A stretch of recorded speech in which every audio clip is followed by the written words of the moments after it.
All right. Why is my computer running on time or running behind time? Oh, who knows? That's for another day. All right. Tis Friday. All right. Good morning, everyone, and welcome to our NCRAN monthly webinar series. We are happy to have you all. If you would like to check in the chat box, we would love to know where you guys are coming to us from. So let us know what city and state you are from in the chat box.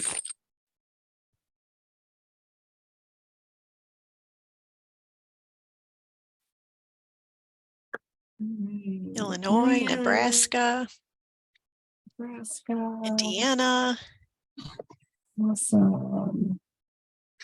Ohio State, Texas. We love having people from all over. It's so exciting to find out where everybody's from. Gives us a little flavor of where everybody's coming in from. So, all right, well, we're going to go ahead and get started. So this morning, we're going to talk about Wits Workout. Wits Workout is a brain health curriculum geared towards the community.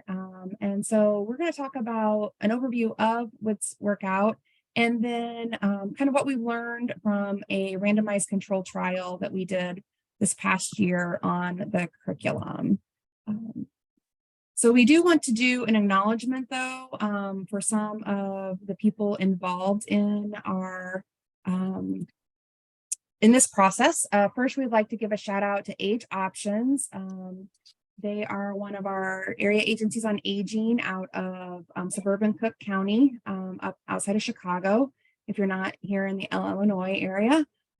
They did give us a stipend to help fund the beautiful graphics that we had put into the curriculum. And you'll get to see some of those when we go through some of the slides. And so without their financial support, it would have been a lot harder to get this curriculum published with such beautiful graphics. So University of Illinois Extension did the curriculum and did all the content, but they had some money to help fund the graphic designer that we had do her magic, right? We can do the content, but we are not graphic designers. And then we also want to do a shout out to the University of Illinois Chicago Royal Midwest Center for Dissemination and Implementation, with a grant that we received, helped us do the research this past year, and have some money to help kind of entice participants and have money to go out and do the research across the state of Illinois. And we'll talk about that a little bit more in the program, as well as we had one of our PIs was from University of Illinois Chicago, and we had a couple of PIs from University of Illinois Champaign-Urbana, partnering with U of I Extension. So then today you're going to hear from myself. I'm Chelsea Byers. Myself and Molly Hofer, we are University of Illinois Extension educators. Molly's up in the Chicago area, and I am in Central Illinois. I serve in the Champaign-Urbana area, where U of I Champaign-Urbana is. And so we are, the boots out in the communities, and we are also the authors of the Wits Workout curriculum. Molly, anything you want to add to that? No, that was perfect. Okay. Hello, everyone. And so our objectives for today, we're going to kind of just talk a little bit about the history and development of Wits Workout, and then we're going to talk about the lessons learned from developing and implementing the randomized controlled trial in both urban and rural community settings, and then kind of talk about the criteria for establishing an evidence-based program model. So I'm going to pass it on to Molly, and she's going to start with talking kind of about the history and development of Wits Workout. Very good. Thank you, Chelsea, and welcome everybody. Glad to be here with you today. I think I'll start by talking about why we teach about brain health and aging. And you might provide similar programming in your own states as far as memory and aging, lifestyle contributing factors. This is part of aging related programming that we do. We know that today's older adults are living longer, healthier lives than generations prior. Many remain active in their retirement years, often decades after work life ends. And even though older people are living longer, 80% are living with at least one chronic health condition. And we also know that concerns about memory loss and dementia typically become increasingly important as people age. As educators, we know there's a continuous need for adults to know more about the aging process, and this does include brain health. So in Illinois, I love to say this, we've been teaching about brain health since the turn of the century. We started teaching about brain health around 2002, 2003. Drawing on research conducted at our own University of Illinois campus, as well as other academic institutions, we developed over the years since 2003 several curricula covering different topics of brain health on memory and aging, brain health contributing factors that you might know of as the pillars of brain health, as well as strategies to lessen everyday forgetfulness or some of those little memory tips that can help us. Over the years, conservatively, and this number should probably be upped, we've been saying this number for the last year, but conservatively, we've reached in our brain health programming over the years about, I would say, 20,000 people, even more than, in face-to-face as well as virtual programs.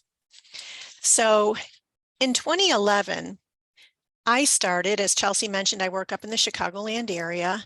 I started what I called an ongoing brain fitness class.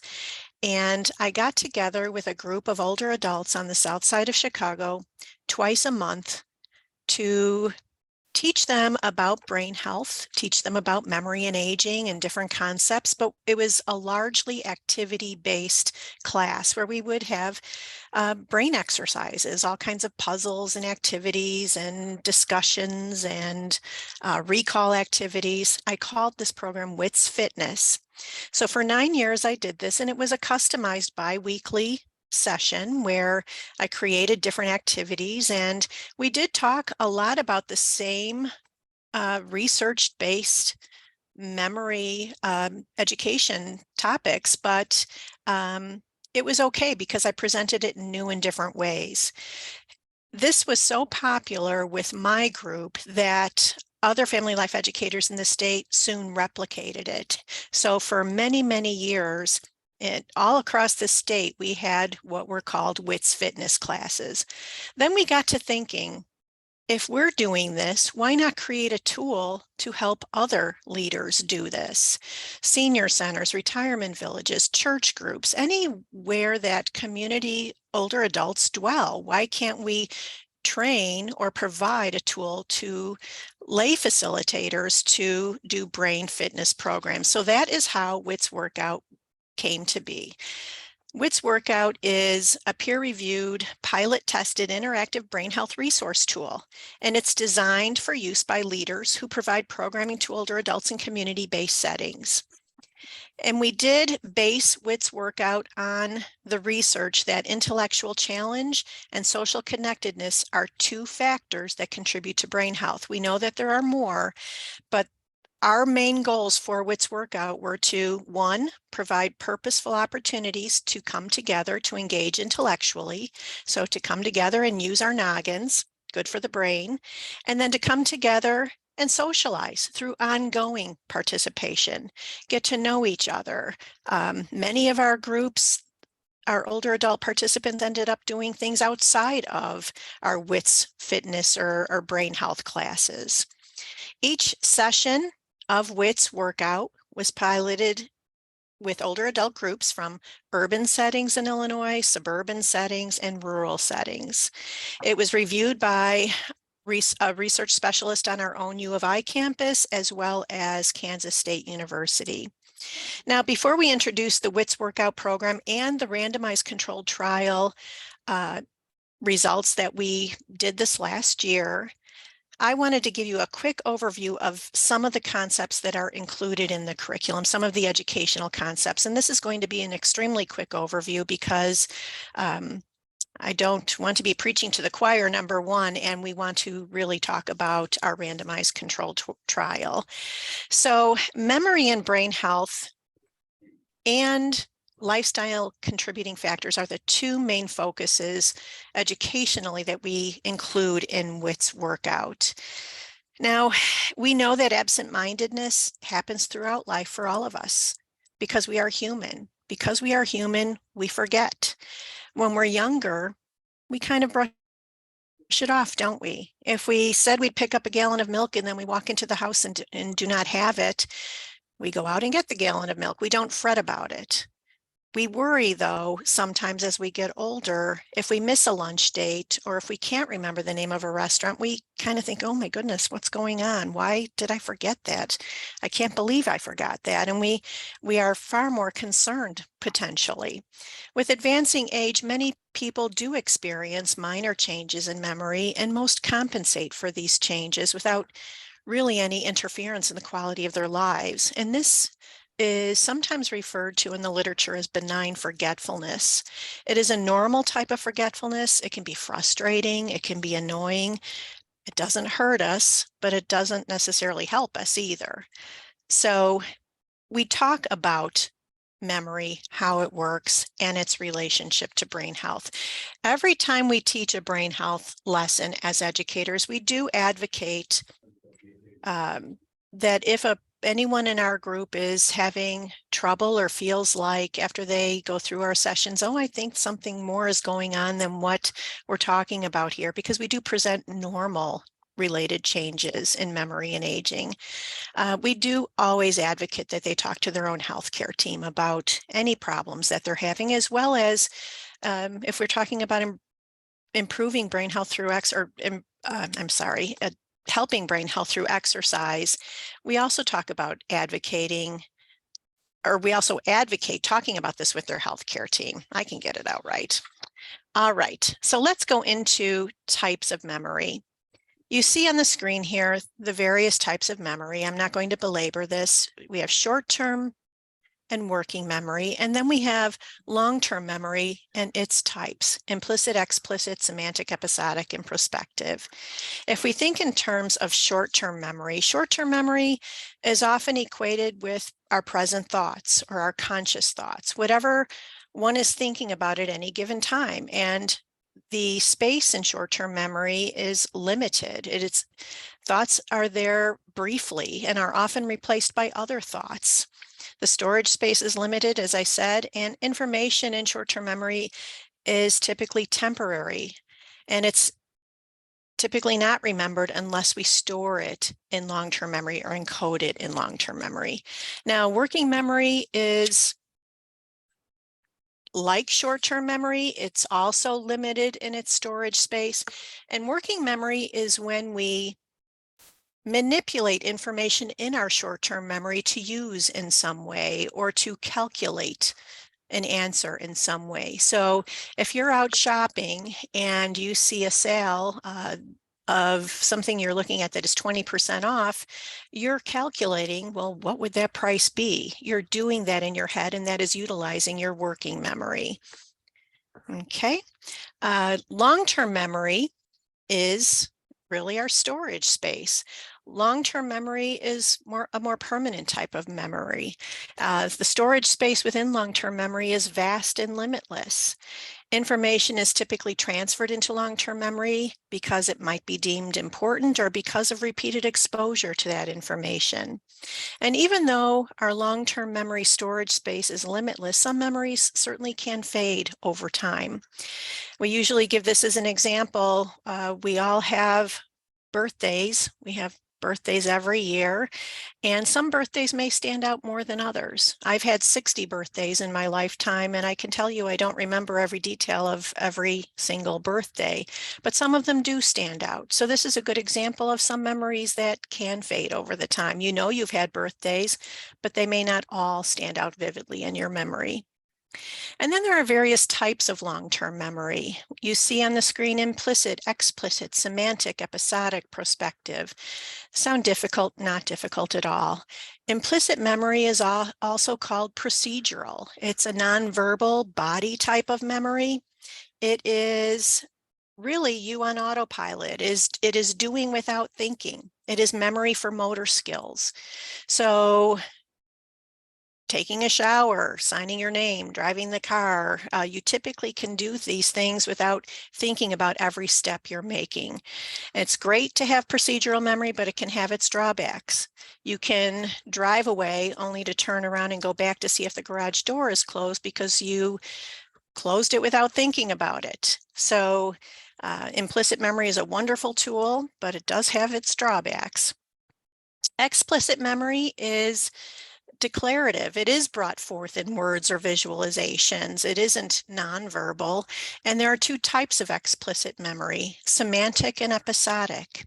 Semantic memory is acquired learning. It is knowledge for facts, for figures. It's facts without a tie to a time, a place, or an experience. So it's knowing that Abe Lincoln was one of our presidents of the United States.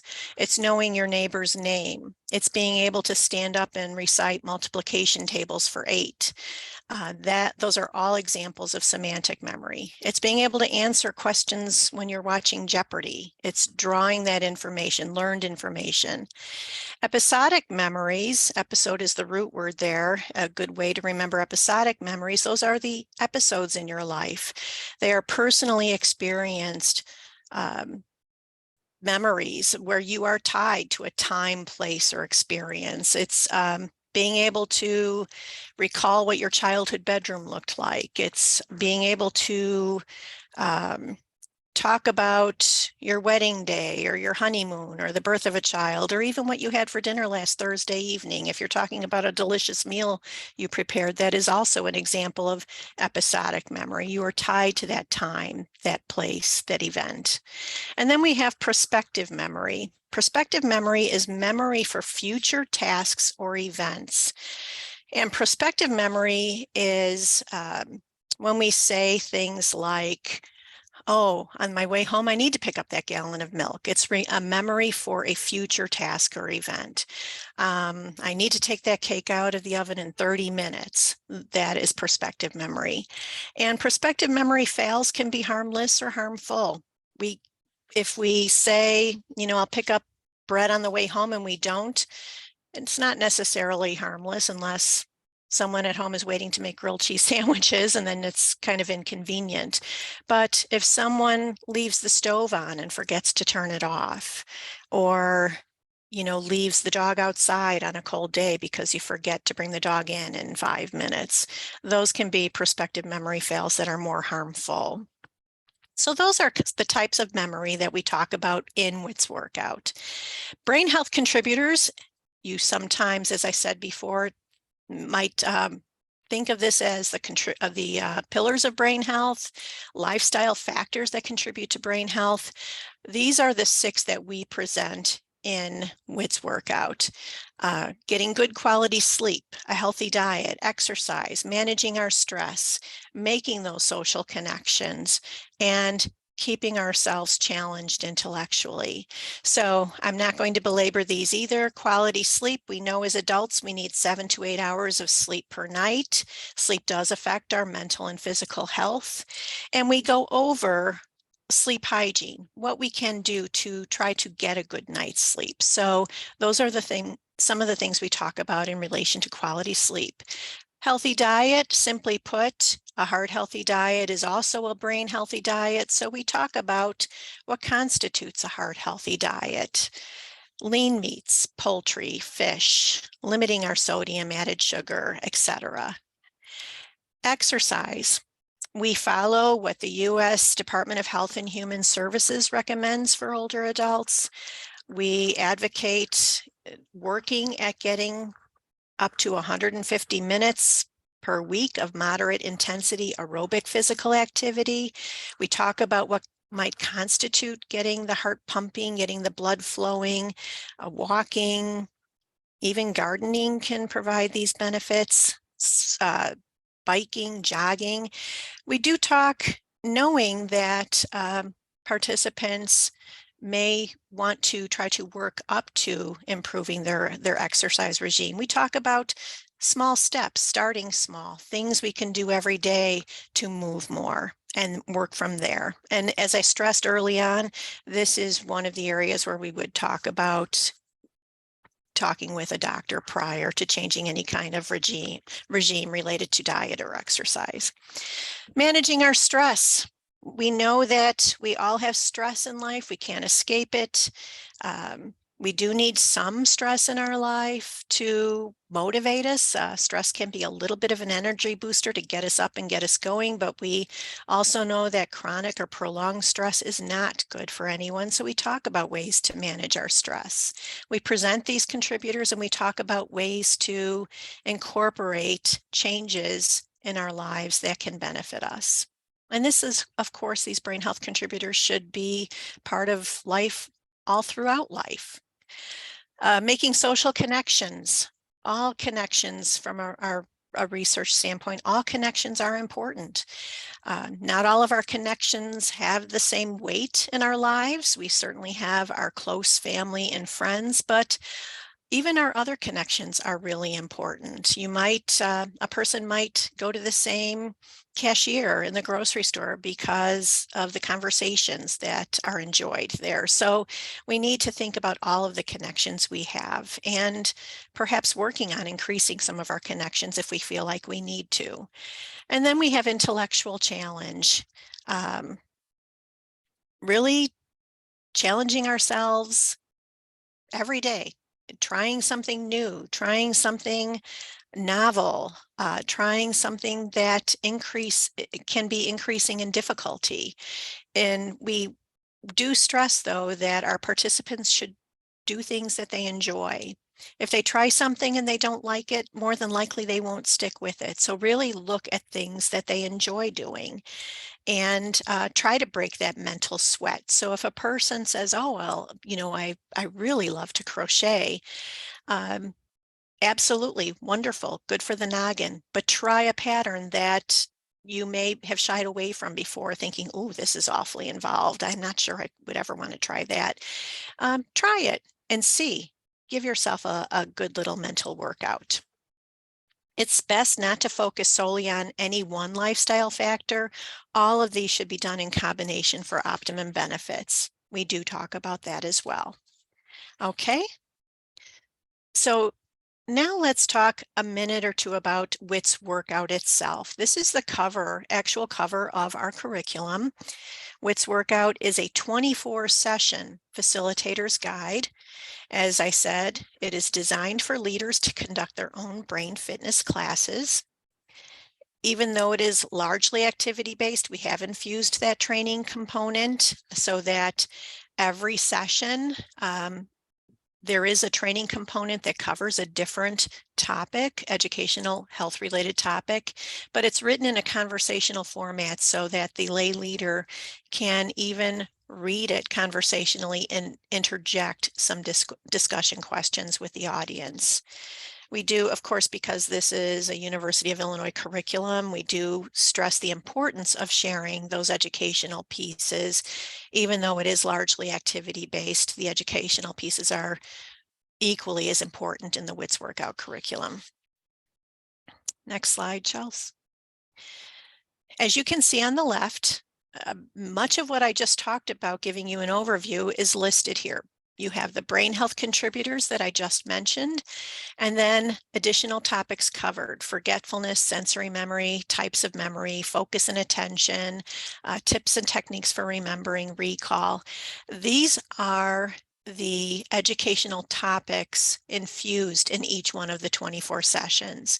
If you look on the right, you see the 24 sessions listed, and they're listed by title. And we tried to have a thematic base to these sessions, so the titles are a bit catchy. Songbirds, The Best Medicine, Stargazing, Forget Me Not.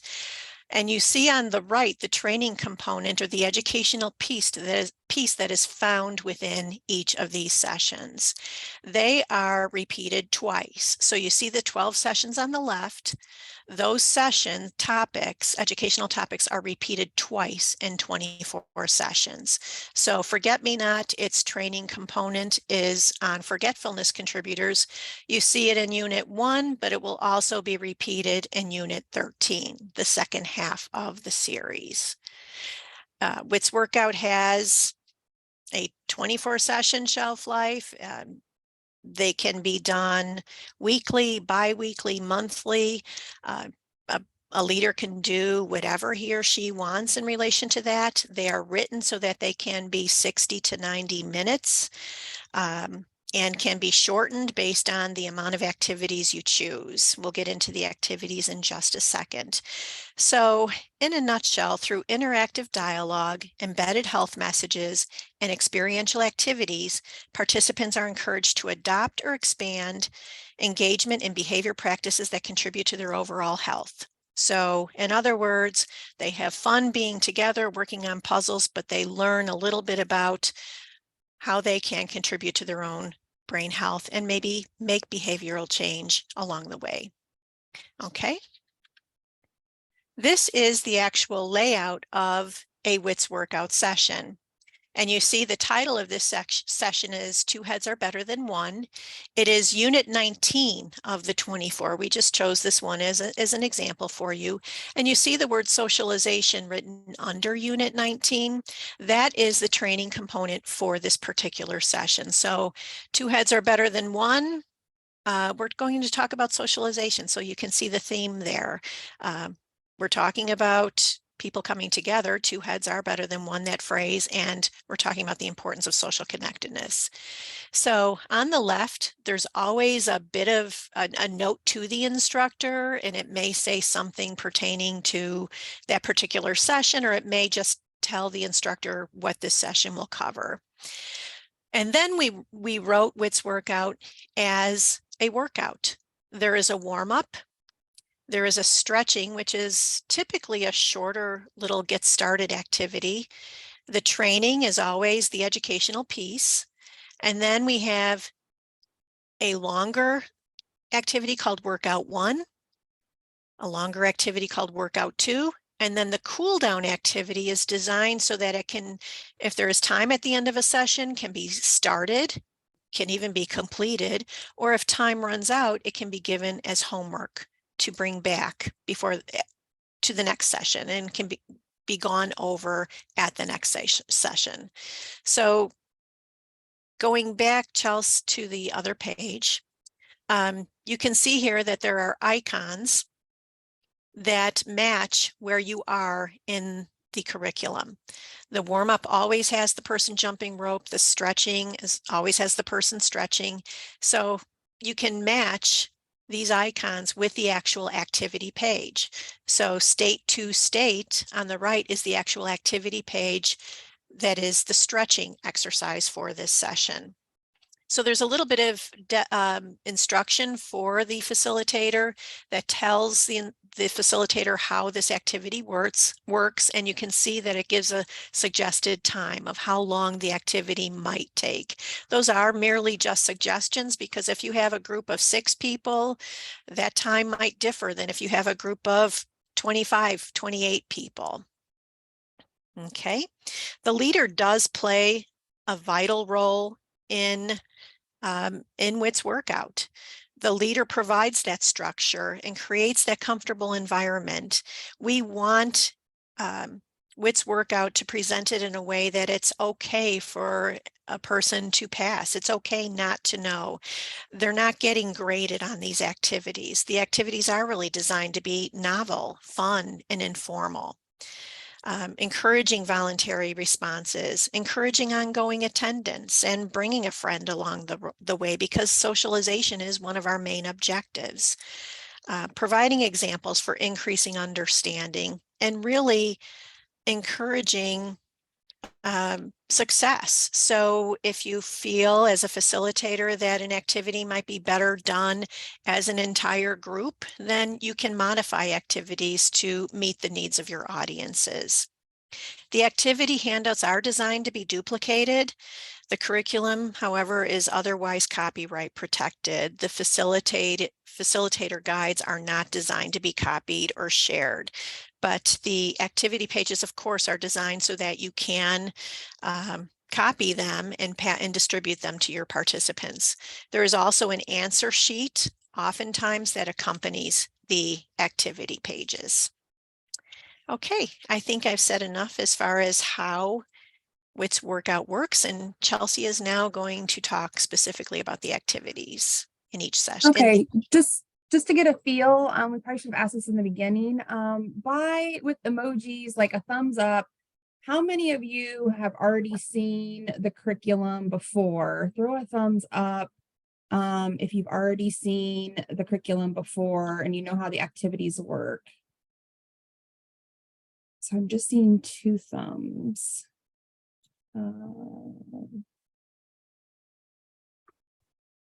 Okay. Okay, so we are going to go through like 1 or 2 of these just really quickly, just because, but I need time to go through the research. All right, so real quickly, we're going to do this state to state activity. So in the chat box, I want you to answer these questions. All right, so for this activity, this is one of the stretchings. Identify 4 sets of states that have the same first letter for each pair. But in other words, there are only 4 sets of 2 states that begin with a given letter.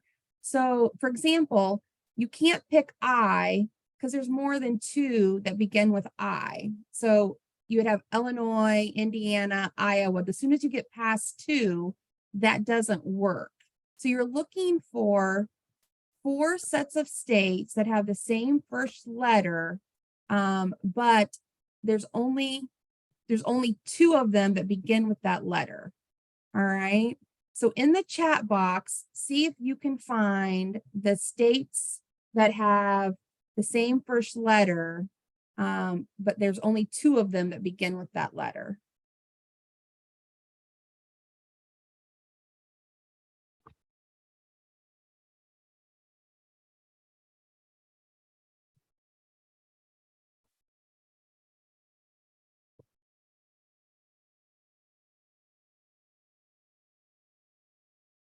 Arizona, Alaska also has Arkansas.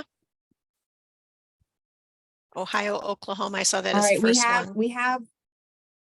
We have South Dakota and South Carolina is correct. Kansas and Kentucky is correct. Right. There's more M's and there's more O's. Angie, there's actually 8 states that begin with M. Got to put your thinking caps on this morning.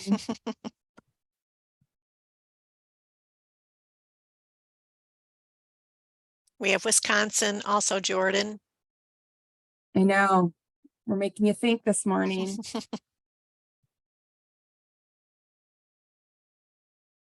See, this is exactly the kind of puzzles we have where they. Good job. Texas, Tennessee is good, Casey. They're easy, but they're not easy. It's something that our participants are familiar with, but it's really giving them a bit of a workout to recall. All right, we're going to let you think about that last set. Oh, yep. Vermont and Virginia. Yep, that's it. Good job, Misty. I want you guys think for today. All right, the next one, it takes 2. This is a compound word, is a combination of 2 or more words together to develop a new word. So in this activity, you pick 1 word from the first box and combine it with 1 word from the second box to create a compound word. Words from each box may only be used once, and then you write the compound words on the lines provided below. We're not going to do this one, but you would, pick like the word hard and wood for hardwood. And so people kind of get working through them, and then they're like, uh-oh, I have words left and I can't make up words, then they have to rethink some of them to try to only use words once. So this one gets a little tricky sometimes because some of them could work together in different ways. So you're And we taking did, one. yeah, I was going to say we did that on purpose so that it would be a good mental challenge, which is why it's also workout one, a little bit of a longer activity. Yeah. This one is called double trouble. You think of phrases that begin or end with the word double. So this is phrases. So like double trouble, body double. So it can begin or end with the word double. And Molly, I think you said it in the beginning, but we try to have a theme for each of the units.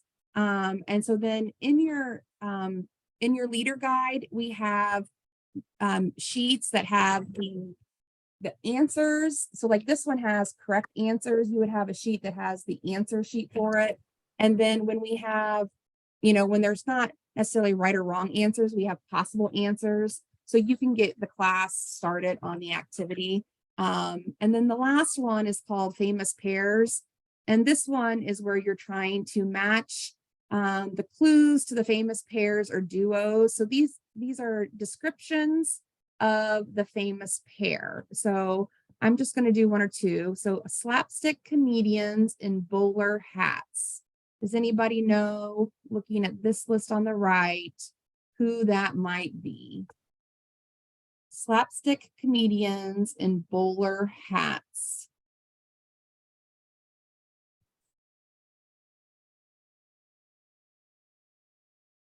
Very good, Amy. Laurel and Great. Hardy. Great job. I'm going to go down a little. She's a little bit country.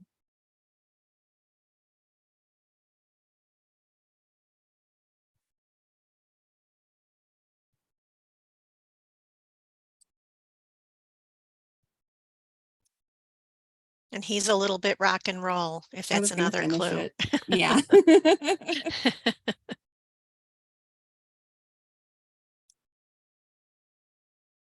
Good job, Donnie and Marie. All right, so that's how that one works. So people kind of just crisscross lines to make their matches. So in each unit, there's a variety of activities, and they kind of have some kind of theme that goes along with it. So now we're going to move into an overview of our randomized control trial that we did on the curriculum. Just quick shout out to the research team. Julie Bobbitt is from UIC, Laura Payne and Neha Gothi are from University of Illinois, Urbana-Champaign, as well as a shout out to all of our educators who delivered the program across the state.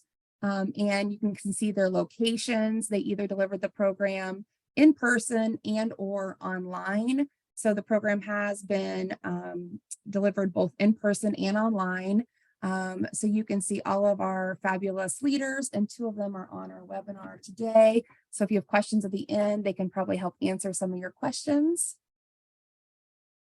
So the purpose of our research was to determine the impact of the Wits Wellness educational program on an individual's overall health and well-being. We were looking at social satisfaction and support through attending the 12-week session. So when we did the reach out to the participants, we were looking at if they could commit to a majority of the 12 sessions, that they weren't going to be out of town for any extended amount of time, or they didn't have any reasons they weren't going to be able to attend.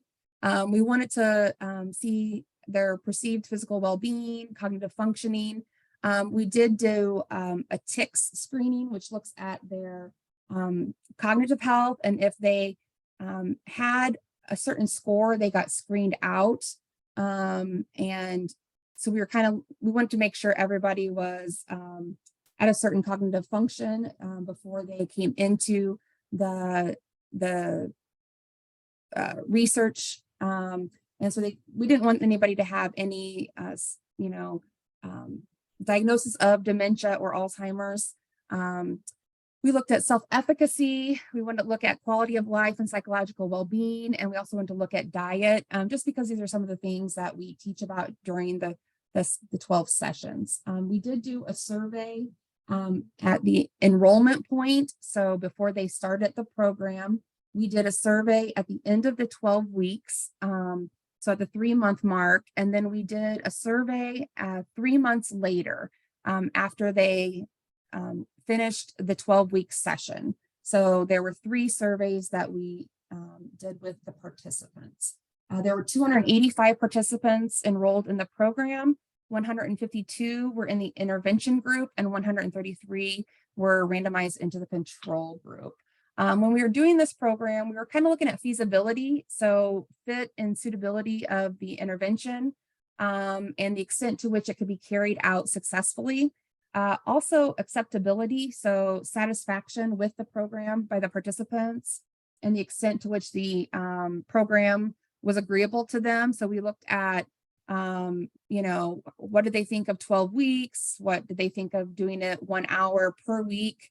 And we actually had the opportunity because of COVID to do some of them online. So we got feedback on in-person versus online as well. Our group sizes ranged from as small as 4 participants and as large as 27 participants.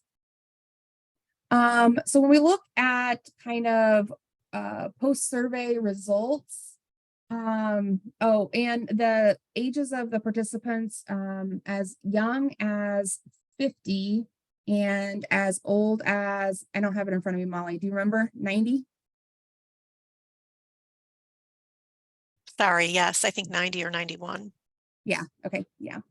So we had quite the diverse age range in our research participants. So when we were looking at some of the post-survey results, some of the self-identified impacts from the participants is that it stimulated thinking outside of class. They had an opportunity to socialize with others, increase their confidence. They developed better lifestyle habits. 82.7% evaluated the program content as great to excellent, and 90.8% reported great to excellent interaction with program leaders. One thing we learned is that your program leaders are very important as far as engagement with, liking the program, engagement with the class, liking, kind of wanting to be there. Some of the things that participants said, these are direct quotes. I enjoyed interacting with others outside my normal social circle. I have a new goal to be active daily to help keep my mind sharp. These lessons provided pertinent reminders of activities and strategies for maintaining wellness.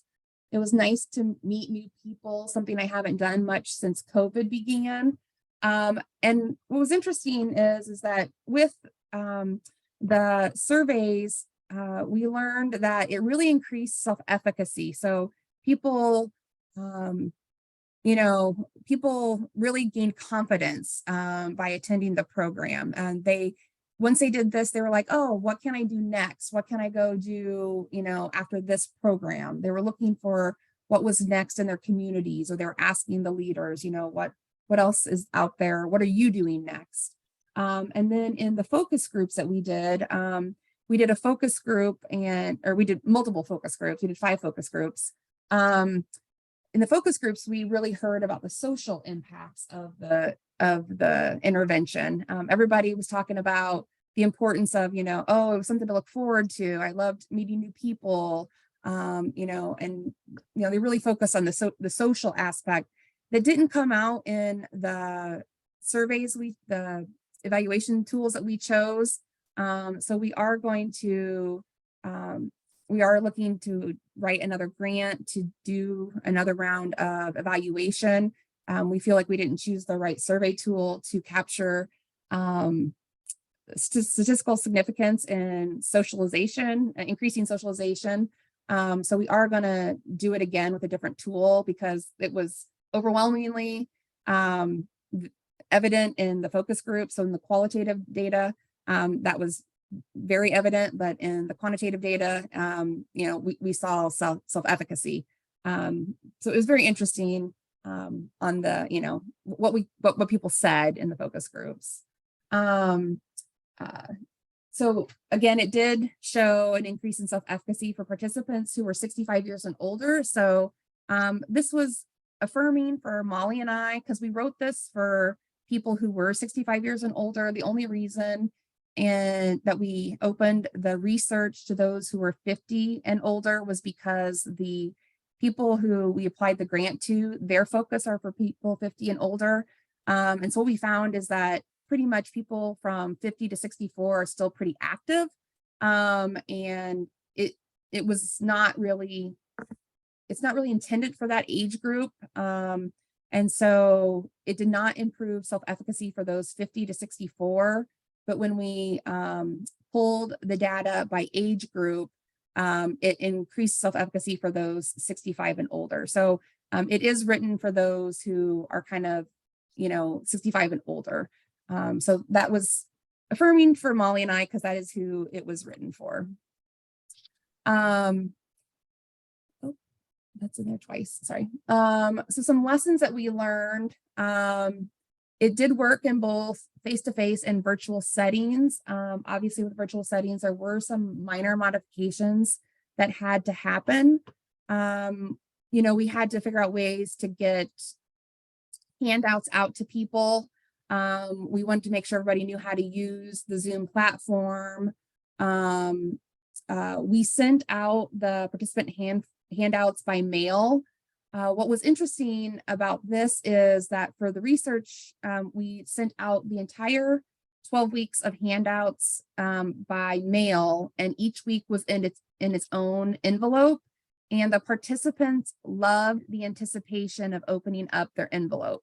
So in the focus groups, everybody who was in an online session talked about their envelopes. And so that was something that was unexpected, that we hadn't even thought about. So if you're working with any older people, find ways to have surprises for them, I think, or give them something to and to have ways for anticipation, because they loved the anticipation of opening up their envelopes. And that was really unexpected or unplanned for us. And they had to wait to open up their envelopes, for the randomized controlled trial. Everyone had to open up their envelope at the same time as the session began. So they didn't see in advance any of the activities. Yeah. And so if they were going to miss a week, like they were going to be on vacation, they would write their leader and be like, well, can I open my envelope and look at it? So it was interesting to hear this, this excitement over not getting to see what was next, or the wait for that. So that was just something like an unexpected for us. But it worked just fine in online delivery. We developed like PowerPoints just to kind of show where we were in the book, but then we took down the PowerPoints so people would have their videos on. And so we maintained that importance of socialization. So mostly it was videos on and engaging for the participants, because that's really what we want, is more about the engagement piece and doing the activities. But then we threw the activities up online so they would know where we were with the activities when it was time to do the activities. So that was something that we did, that was, a modification that we did do. So the qualitative surveys did show, that we were on point with the objectives, that the activities are mentally challenging, and it does create an opportunity for socialization. But the facilitators are an integral part to the program success, because a lot of people did discuss that they really enjoyed their facilitator and they were engaging, or how they managed the group, and different things like that. And so that was an important, lesson learned during part of this. Can I say something real quick, Chelsea? Absolutely. As far as adult learning, we know, of course, our participants are adults. So in person, we always stress that we will never call on anyone to give an answer, that people can voluntarily give answers. When you're on Zoom or a virtual platform, you can't really do that, because you want people to participate and you don't want people to talk at the same time. So we did call on people, but we stress in both settings, but we really stressed the idea of passing if they wanted to, because we want to create that comfortable environment where people don't feel like, I know when I was in grade school, I hated being called on. So we want people to feel completely comfortable and that their participation is voluntary, and that actually creates much more participation. Mhm. Absolutely. And just some other details about it. Our recruitment goal was 240. We actually recruited 285. 68% of the participants attended 9 or more of the sessions. So we had good follow through on attendance. 90% of the participants rated the 60-minute session just right for program length. Some of the sessions are packed pretty full once you get through all the activities. 66% rated the 12-week program just right. 27%, it was 66.3, and then 27.7% rated it too long. We found though that those were the ones that said that was too long were the younger participants who are still working. So they enrolled in the research program and they're still working. So it became long for them. We learned from the ones in the focus group that it was harder to make the sessions because they were working. But for the ones in the focus group that were older, they were like, oh, it could have kept going. Like I wasn't ready for it to be done. So that was good feedback to hear the difference from the participants based on their age when we had time to ask more deep diving questions of those in the focus group. So I think that statistic kind of shows us the difference of the age groups that we learn more. And when we try to do when we look at these next steps and we're looking to conduct the next set of evaluation, we're only going to try to capture those who are 65 and older, which I think will kind of further confirm what we learned in this first round of kind of pilot data. Just to kind of see if we're on track and confirm what we've learned so far. So we are looking to conduct some more evaluations on the program, outreach to other states, recruit participants and facilitators from other sites. This was all delivered through extension. The program was delivered through extension facilitators, but we did deliver the program at libraries and some partner sites. And then we're going to also focus on a lay facilitator evaluation. So to see how other people who are not, Illinois extension view the curriculum, because we want to see what other people, how they rate the curriculum to pick it up and take it and how they would rate it as it is or what needs to be, fixed or changed about the curriculum. And so those are some of our next steps with this. Chelsea, Angie asked what was the retention rate. I know that we have that, but I don't have it here right in front of me. 68% of the participants attended 9 or more sessions. I have that. I don't have a statistic besides that one in front of me. And that was the marker that the research team established as that was the goal, that we were going to evaluate those. Wasn't it 8 or more, Chelsea? Yeah. Mm-hmm. Yeah. So our goal was that people would attend at least 8 or more. And so then we had we had 68% attend 9 or more. So we were really pleased with that. So, sorry, Angie, I don't have it in front of me. Yes, and you're right. There are many things that compete for people's attention, and people are busy. Our retirees are busy also. So, we found the retention quite successful, relatively speaking. Question. We offered the program at 10 in the morning. We offered it at like 1 in the afternoon. Mm-hmm. And also we offered it at like 6 in the evening. Those are roughly the basic times. Robin and Sherry, type in there if I'm missing, but I'm pretty sure those are the times that we pretty much offered all the sessions. I think that our 1 o'clock in the afternoon was the roughest one. I think they kind of had a fall off rate at the library at 1 in the afternoon. That was Damien's. I taught 1 in the afternoon as well. And Um, yes, that's right. In the evening, the 6 o'clock, we're all online. Am I correct and with that that? was a lot of the older, the younger group. A lot of the younger Mhm, group were the evening sessions because they wanted to mhm. do it in the evening so it didn't compete with work. That's a good Um, question though, Amy. mhm. Yeah, we should look into that. Mhm. Um, oh, that's Oh, good. Thank you, perfect. Karina. Perfect. Um, and so we have some people commenting. Thank you, Karina and Misty. Some people are yeah. So, and people, we do know that some people are offering it, like once a week, some people offer it once a month. And that's the flexibility of the curriculum, is that you can make it work for you. We just chose to do the 12 weeks, so we at least hit every topic once for this. We tell people, if you want to do like a 6-week and then another 6-week and make it, like a fall and then a spring session, you would hit all the topics in a fall and a spring, and then you could do it again in another year with the other set. Mhm, People can kind of, it has flexibility. That's why Molly and I wrote it. mhm. um, And you can uh, do it out of order too. You can do any sessions you want at any time, really. yeah, you can do it 2 times a week. I mean, Perfect. there's flexibility with it.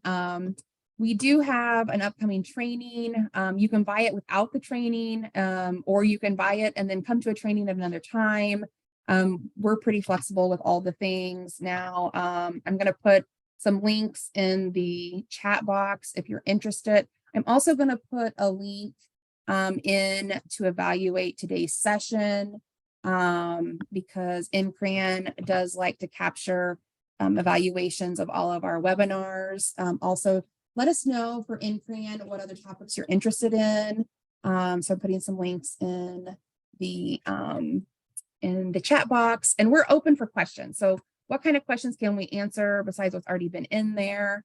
We also have some facilitators online that they can answer questions who have facilitated in addition to Molly and I, and people out there in other states who are offering it, who are on here. Thank you for chiming in. That's also helpful. So it's not just us. The person that said, as far as increasing attendance, it's just really untimely that a curriculum that advocates socialization has come at a time when, it's been rough the world over as far as coming together. So slowly but surely, potentially, and you always have the option to try to initiate a virtual program too, to see if that helps with attendance. If you have the capacity for that.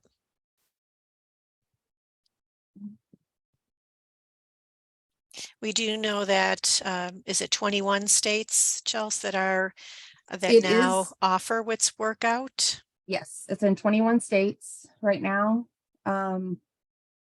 currently. So You can also unmute yourself if you have a question. yeah, feel free. And we do thank you. If you don't have any questions, you're free to go. And we do thank you all for joining us on this chilly here in Illinois, Friday morning. We appreciate your attendance. And you can email Molly or I if you have any questions, or if there's something you want us to look into. We are available. Oh, does Ray, we can give you a link to sign up for a future one. Let me grab that real quick for you. And we'll send out information once we have training set for next year. We offer them quarterly, so you certainly can participate in the next. I put a link in there, Wits Workout mailing. You can sign up there for future trainings, and then we'll just grab that mailing list when we have future dates set.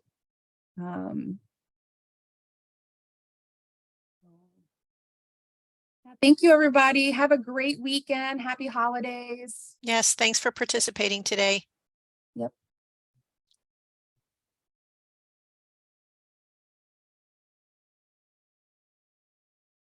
All right. I think we're good. Can you stop recording, Chelsea? Yeah, hold on. I gotta find buttons.